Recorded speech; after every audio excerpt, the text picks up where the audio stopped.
তখন হযরতে মুসা আলাইহিস সালাম তো আসসালামের ওই তিন যুবকের কথা মনে পড়েছে। মনে পড়ার পর আল্লাহর পয়গম্বর ডাক দিয়ে বলে, আল্লাহ, রাস্তা দিয়ে আসার সময় তোমার এক বান্দার হাত নাই পাও নাই, সে আমাকে আটকালো আর বলল তুমি কাকে কেন হাত পাও দেই নাই, কোন কাজের জন্য বানাইছো? আল্লাহ রাব্বুল আলামিন ডাক দিয়ে বলে, রে পয়গম্বর, তুমি যাইয়া তাকে বইল আমার জাহান্নামের দেওয়ালের মধ্যে একটি ফাঁকা আছে, ওই ফাঁকা জায়গাটা দিয়া এই ফাঁকা জায়গাটা আমি তাকে দিয়া বন্ধ করাবো। তখন আল্লাহর পয়গম্বর ডাক দিয়ে বলে, আল্লাহ। দ্বিতীয় যুবক বলেছে, তুমি কেন তাকে এত বড় লোক বানাইছো? কোন আমল করলে তুমি তাকে গরিব বানাইবা?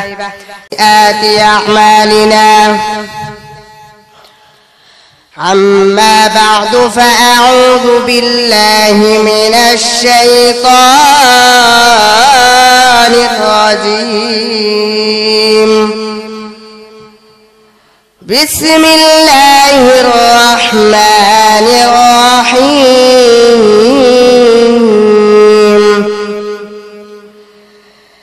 لئن شكرتم لأزيدنكم ولئن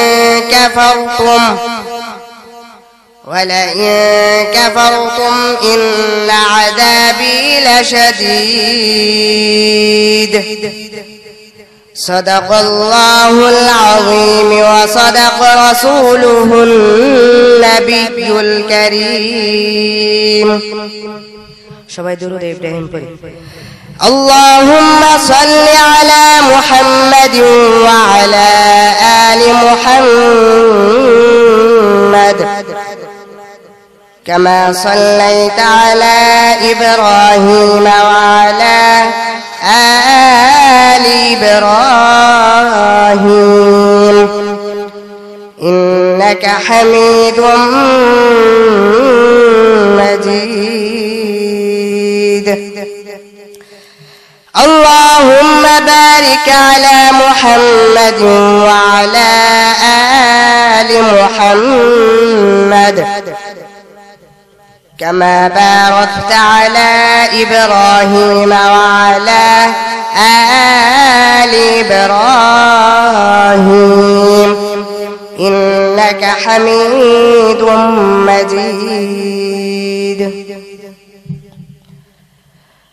লক্ষ্মীমোড়া মোল্লাবাড়ির উদ্যোগে সম্মানিত সভাপতি ও আমার জোর জোরান্তর মুরব্বী বাবারা, প্রাণপ্রিয় যুবক ভাইয়েরা, পর্দার আড়ালের নেককার মা ও বোনেরা ও আমার ছাত্র বন্ধুগণ, আল্লাহ পাক রব্বুল আলামিনের কাছে লাখো কোটি শুকর ও সুজুদ, যে মহান রব্বুল আলামিন আমাকে এবং আপনাকে মজলিসে আসার এবং বসার তৌফিক দান করেছেন, সেই জন্য শুকরিয়া আদায় করি আলহামদুলিল্লাহ। আরো জোরে বলি আলহামদুলিল্লাহ। আমি আপনাদের সামনে একটি আয়াত তেলাওয়াত করেছি। আল্লাহু আকবার ওয়ালিল্লাহিল হামদু বিসমিল্লাহির রহমানির রহিম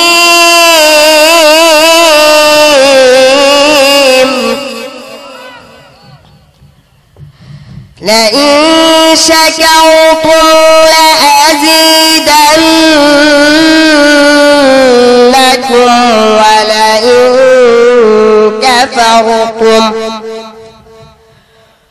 ولئن كفرتم إن عذابي لشديد।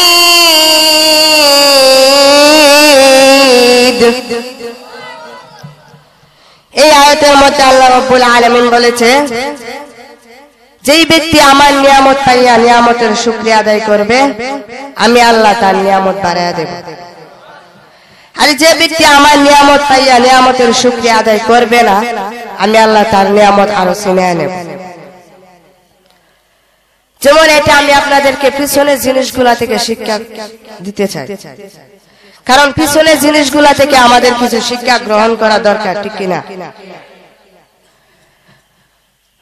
যেমন এক জঙ্গলের মধ্যে সিংহ, বাঘ আর শিয়াল গেছে শিকার করত।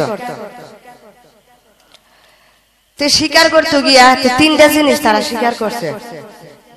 একটা হলো বলদ, 2 নাম্বার হরিণ, 3 নাম্বার খরগোশ। তে সিংহ বনের রাজা, সিংহ বাঘরে কইতাছে তুই বন্টন করে দে। তে বাঘে কইতাছে মহারাজ আপনি যেহেতু বড় বলদ ডবর, আপনি বলদটা নেবেন, আর আমি মাই জম আমি নিব হরিণ, আর শিয়াল যেহেতু ছোট নিব খরগোশটা। সিংহ মনে মনে চিন্তা করে যদি ও বলদটা বড় আমারে দিয়া দেয়, কিন্তু সিংহ হরিণটার নিজে সুর ভাবিস।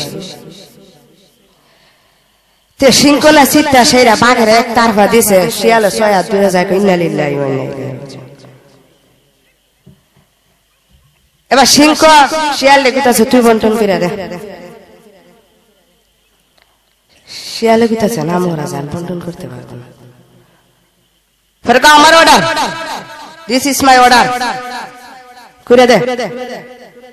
ফের কা মহারাজ বলদটা আপনি খাইবেন সকালে, আর সিংহটা খাইবেন, হরিণটা খাইবেন হইলে আপনি দুপুরে, খরগোশটা খাইবেন রাত্রে।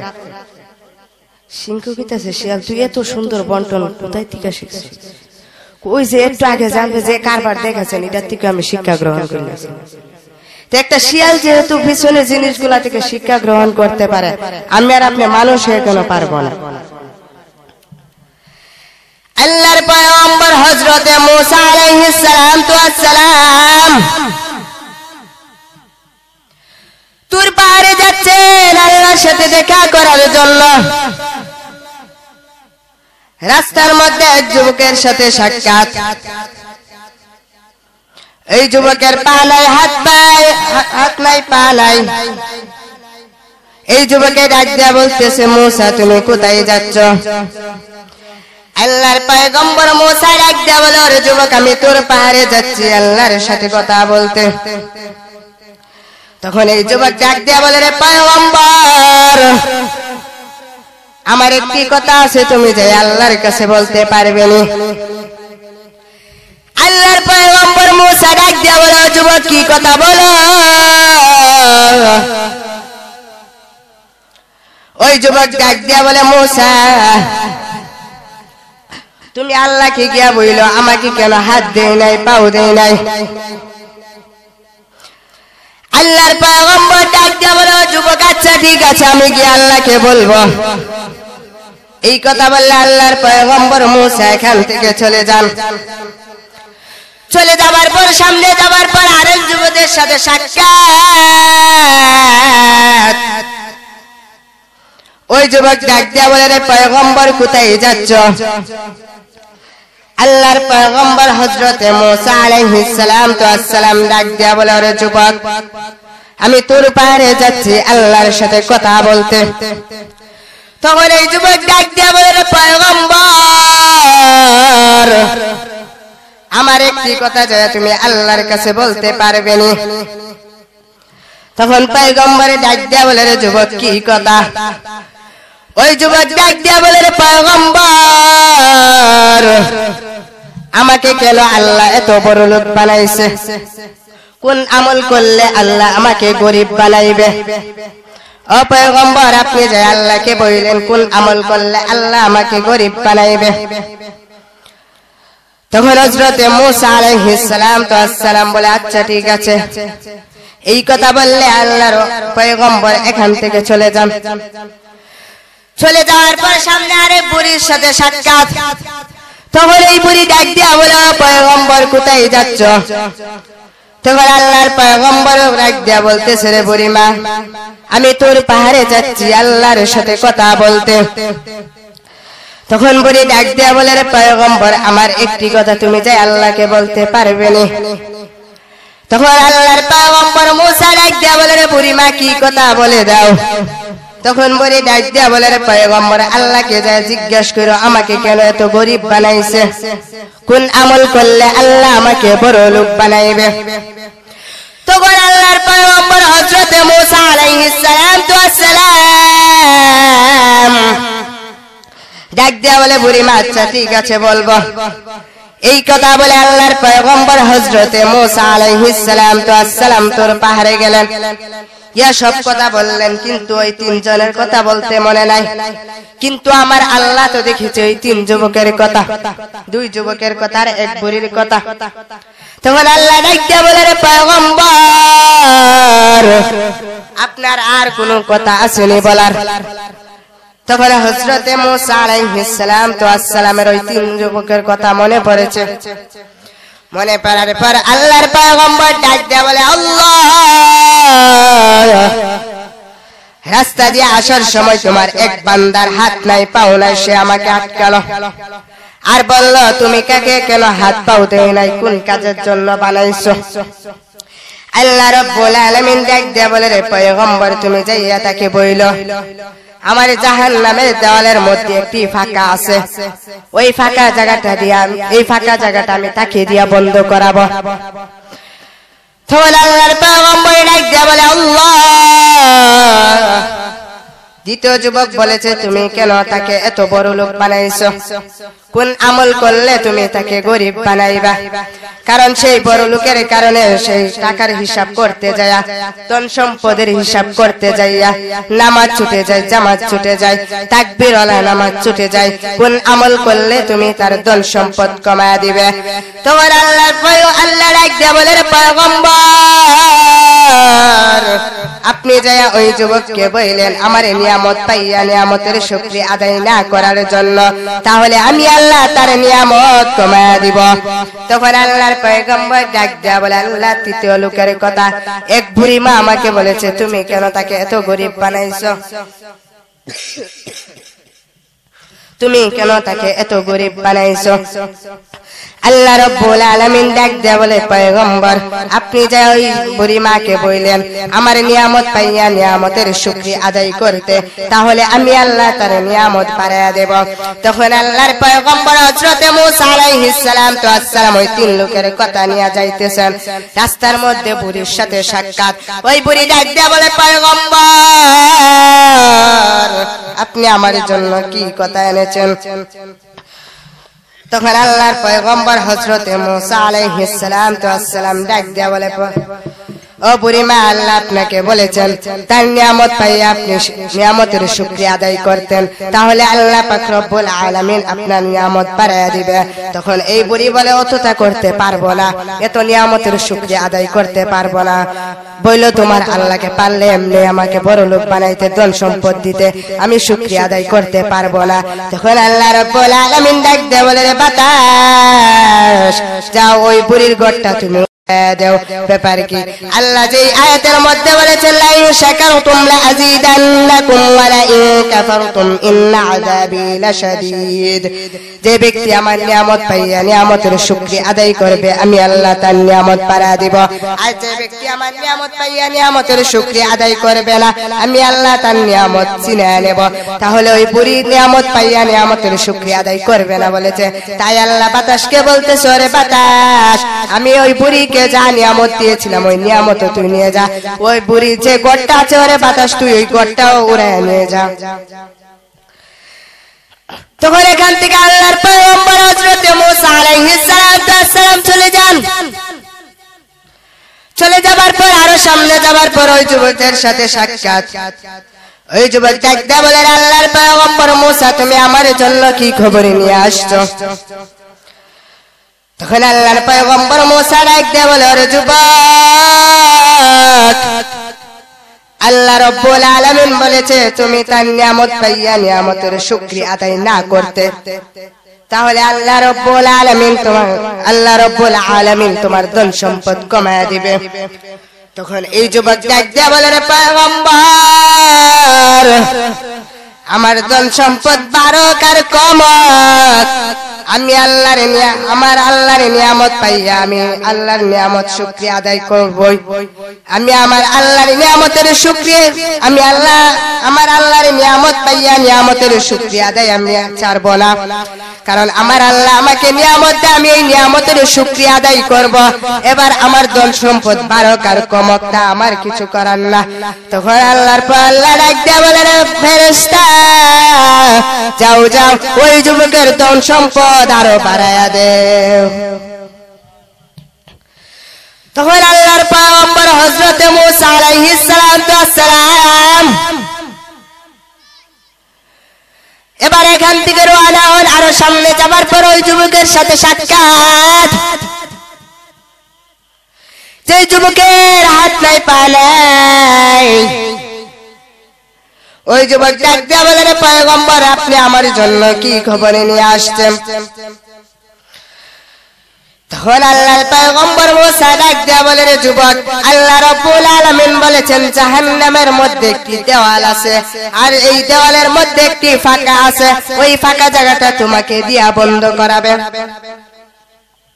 তখন এই যুবক কাঁদে আর বলে, আলহামদুলিল্লাহ আলহামদুলিল্লাহ, আমার কথা মনে হয় আল্লাহর মনে আছে।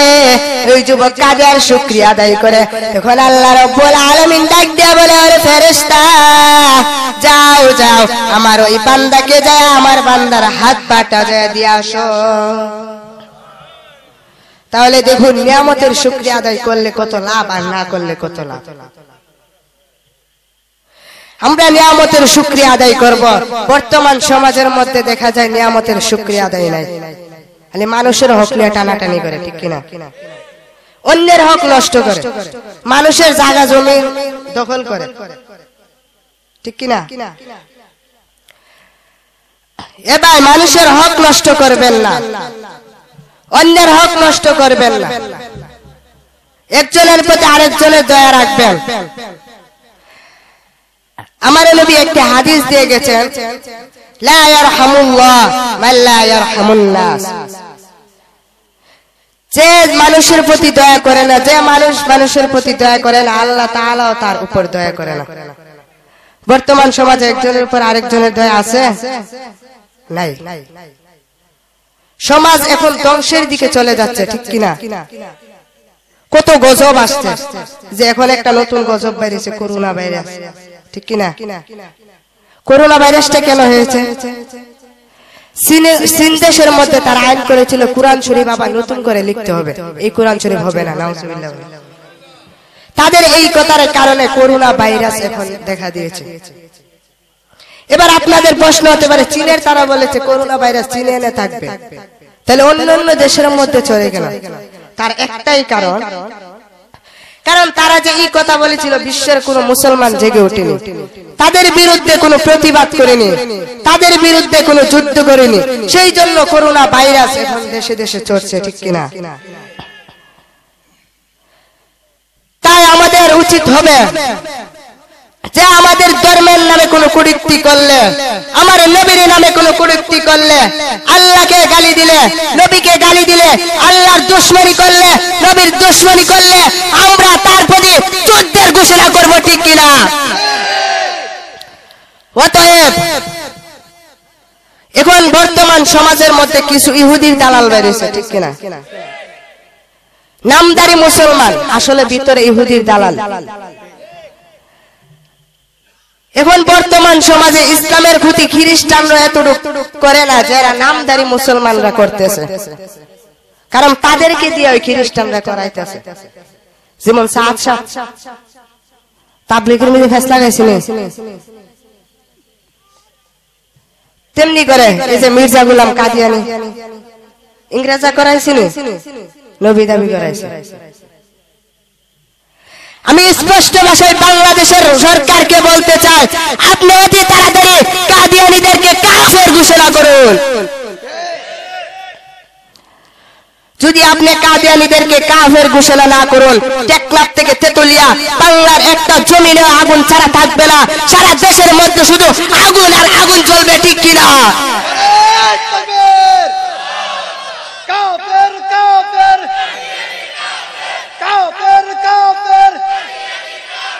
কাদিয়ানির দুই গালে কাফের কাফের, সংসদে আইন চাই। তাহলে কাদিয়ানির বিরুদ্ধে আমাদেরকে আন্দোলনে নামতে হবে, ঠিক কিনা? মিছিলে নামতে হবে, নবীর দুশমন যারা তাদের বিরুদ্ধে নামতে হবে। শুনেছি আগামী 16 মার্চ বাংলাদেশে নাকি মোদি আসবে, কিন্তু এখন 17 মার্চ, কিন্তু এখন শুনে আসবে না। কারণ বাংলাদেশে যদি মোদি আসতেও চাইতো তবুও তাকে জায়গা দেওয়া হতো না বাংলাদেশের মধ্যে, কারণ ভারতের মধ্যে লাখো মুসলমানের রক্ত নিয়ে খেলা করছে ওই ভারতের প্রধানমন্ত্রী মোদি, ঠিক কিনা? কারণ তার বিরুদ্ধে আমাদের আন্দোলনে নামা দরকার, কারণ আমাদের মুসলমানদের ভাইয়ের চোখের মধ্যে তারা অ্যাসিড মারতেছে, ভারতের মধ্যে যত মসজিদ আছে তারা ভেঙে দিতেছে, কারণ তাদের বিরুদ্ধে আমাদের যুদ্ধ করা দরকার, ঠিক কিনা? কারণ কিয়ামত অতি নিকটে আসতেছে। মুসলমান প্রস্তুতি নাও যুদ্ধের জন্য, বেশি দেরি নাই ইমাম মাহদির আগমন। কারণ আল্লাহর নবীজি বলেছে যে কিয়ামতের আগে এমন কিছুই হবে, যেমন ইমাম মাহদি আসার আগে পুরা বিশ্বের আনাচে কানাচে শুধু মুসলমান নির্যাতিত হবে। মুসলমান, বাংলার মুসলমান ভালো করে শুনে রাখো, তোমরা মনে করছো খুব শান্তিতে আছো না, আসলে কোনো শান্তি নয়। বাংলাদেশের চারদিক দিয়ে মুসলমান নির্যাতিত, যেমন মিয়ানমারে নির্যাতিত হয়েছে, আবার ভারতে এখন হইতেছে। তারপরে এটার দ্বারা বোঝা যায় বাংলাদেশও বেশি দেরি নাই, ঠিক কিনা? কারণ ক্ষেতের মরে একবার ক্ষেত লাগাইছে, ক্ষেতের মধ্যে দুইটা গরু ঘাস খাইতেছে, একটা গরু যখন বাড়ি দিয়েছে আরেকটা গরু দূরে, তো এই গরু জিজ্ঞাসা করতেছে, কি ভাই তুমি দূরে কেন? কই তোমার যে বাইরে আছে এই লিগে আমি দূর দিছি। কই আমারে বাইরে আছে তুমি দূরে গেলি? কই তোমারে বাইরে আছে তারপরে সিরিয়ালটা আমার। তেমনি করে ভারতের মধ্যে যেমন মুসলমানদেরকে মারতেছে, ওরে বাংলার মুসলমান দূরে পালাইলে চলতে হবে না, দূরে পালাইলে চলবে না, তোমাদের যুদ্ধ করতে হবে, আন্দোলনে নামতে হবে, ইন্ডিয়া মোদির বিরুদ্ধে আন্দোলন করতে হবে, তাহলে তোমরা শান্তি পাইবা, আর না হলে শান্তি পাবে না। তারপরে বুঝে রাখো বাংলাদেশে আসতে, আগামী বাংলাদেশের মধ্যে আসতে ভারতের পরে চিরাল মনে করবা বাংলাদেশে। তাই বলছি যুদ্ধের জন্য প্রস্তুতি নাও।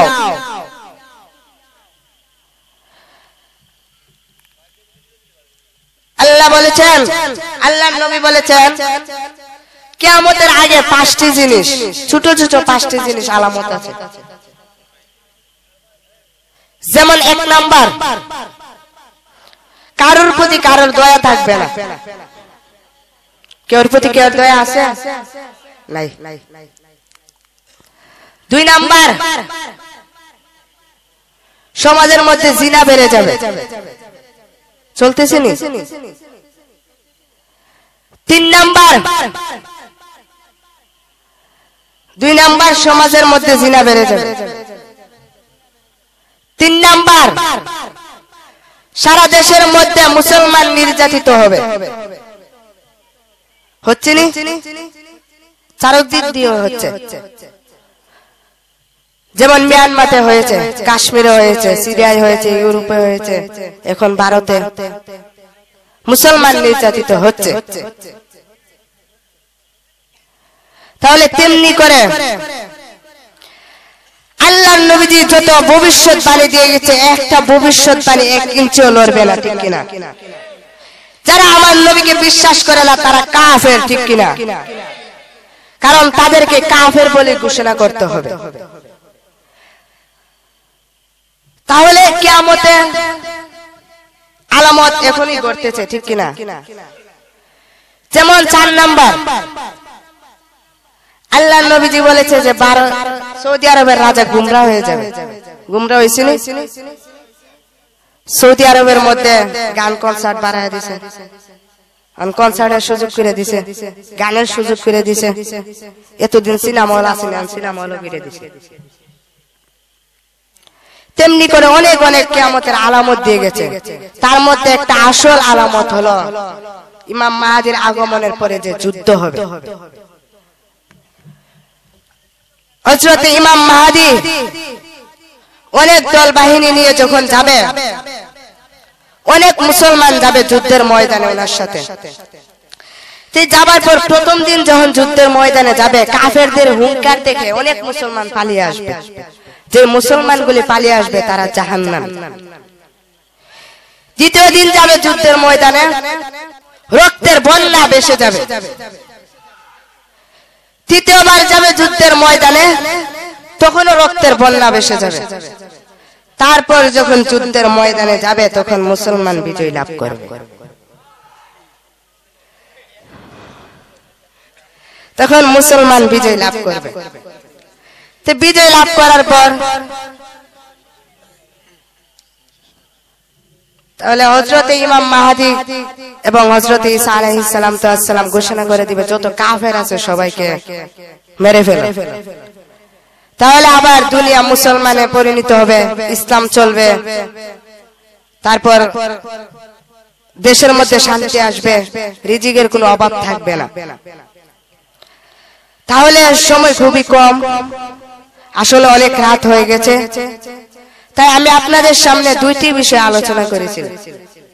একটি হলো নিয়ামতের শুকরিয়া আদায় করতে হবে, আর দুই নাম্বার হলো যারা নবীর দুশমনী করবে, আল্লাহর দুশমনী করবে, তাদের বিরুদ্ধে যুদ্ধে নামতে হবে, ঠিক কিনা? আল্লাহ পাক রব্বুল আলামিন ওই দুইটা বিষয়ের উপর আমাদেরকে আমল করার তৌফিক দান করুন। ওয়া আখিরি দাওয়ানা আলহামদুলিল্লাহ।